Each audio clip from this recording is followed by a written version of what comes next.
The RC450B from SmallRig is a bit of a tough sell, because if you've got over $1,000 to spend on a single light, a SmallRig light isn't probably going to be the first option you would consider, considering they only just started making COB fixtures about a year ago.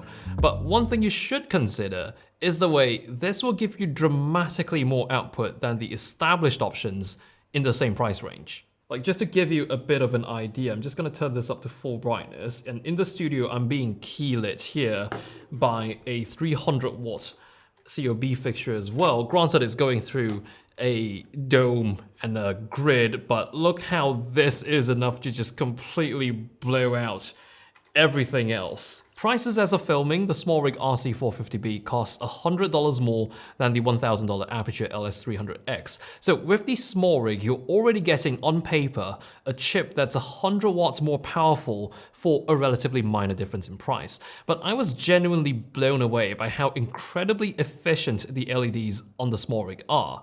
It was much brighter than what I imagined a 450 watt to be, and remember, this is bi-color. Comparing its output against the Aperture LS300X, it's hard to believe we're looking at a comparison between a 300 watt COB versus a 450 watt.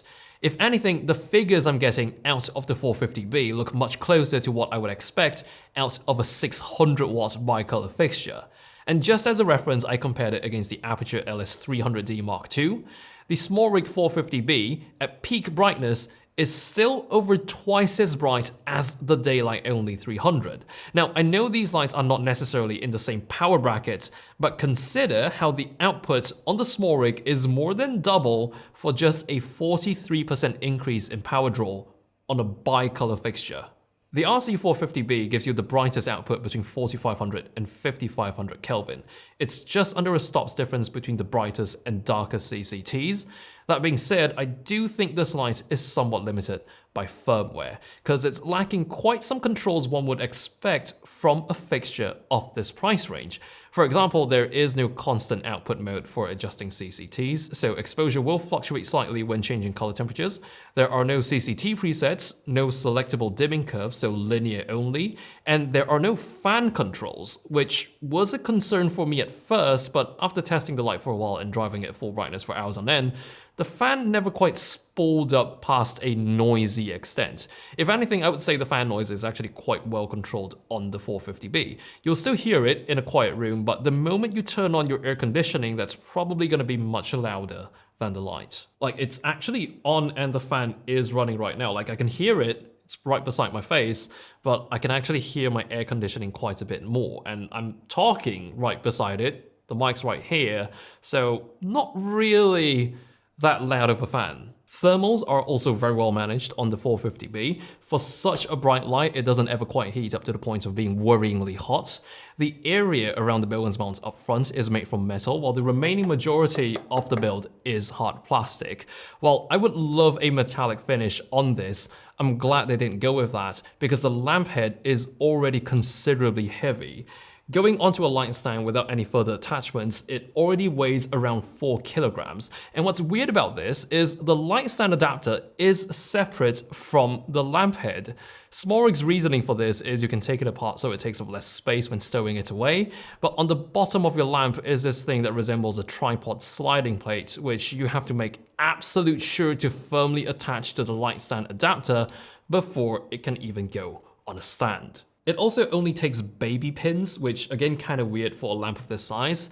In my opinion, a fixture that weighs this much should really be offering baby junior pin options so you can put it on a junior stand, considering you'll be further adding weight to the setup in the form of Bowens mount attachments, especially if we're talking large softboxes, which can really weigh down the front. It's also mounted on a pivot joint instead of being yoke mounted. Again, I prefer yoke mounted lights, especially for big lights. But something neat SmallRig's done for this pivoting section is the way they've heavily dampened the joint, just like a fluid head. The amount of dampening is very adequate for the load of the light. Even with a full-size softbox attached to the Bowens mount, it prevents the whole tilting joint from free-falling the moment you release the lock. There is another rather heavy element to this light, and it's the 500 watt power adapter brick. It's a proper brick, this.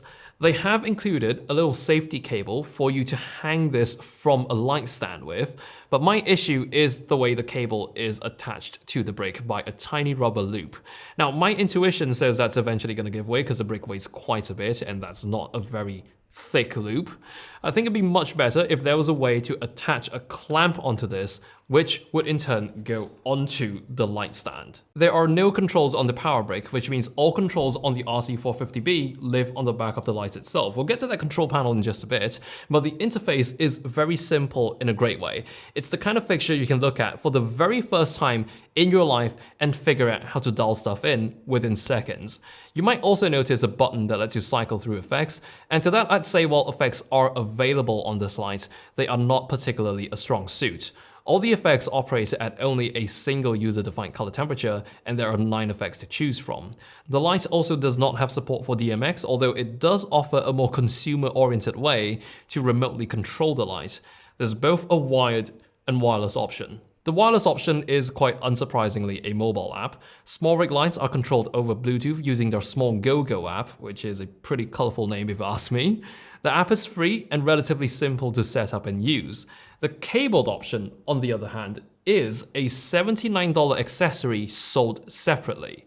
Now, no matter how I look at this, it reminds me of the Game & Watch. But this control panel is something I would recommend getting with the RC450B. It's the exact interface on the back of the light, but in the palm of your hands connected by a 3-meter long cable. When you can't reach the controls on the back of the light, this is something comfortably within reach. For $79, it even comes with a clamp that lets you magnetically attach the control panel onto a light stand. Now, this is thoughtful, but there's just one problem, and it's that the magnet is incredibly weak. So even the tiniest of tugs will send the panel flying off the mount, so there's that. One note I will add is the power switch on the control panel functions downstream of the main power switch on the back of the fixture. So this here has to be on first before you can turn the light on or off from the remote panel. There is one more thing worth pointing out on the RC450B, and that's how accurate its CCT values are. Across the range, I'm getting measured values nicely within 50 Kelvin of the target values, and it's really quite rare to see a score this accurate. For me, I'm having somewhat mixed feelings about SmallRig's RC450B. I genuinely love it for the amount of output it can dish out, and I'd say for brightness output alone, it's already worth its $1,099 price tag. But at the same time, it's got such potential for improvements, especially in terms of design. The little things, the way it mounts onto a light stand and that power brick. But no doubt, it's an incredibly efficient fixture, and I'm super glad that there is a bi-color COB light that's also mighty bright in a price range that's actually affordable by end users. I'll put links below for anyone interested, and if you enjoyed this, I might just see you in one of my other videos then.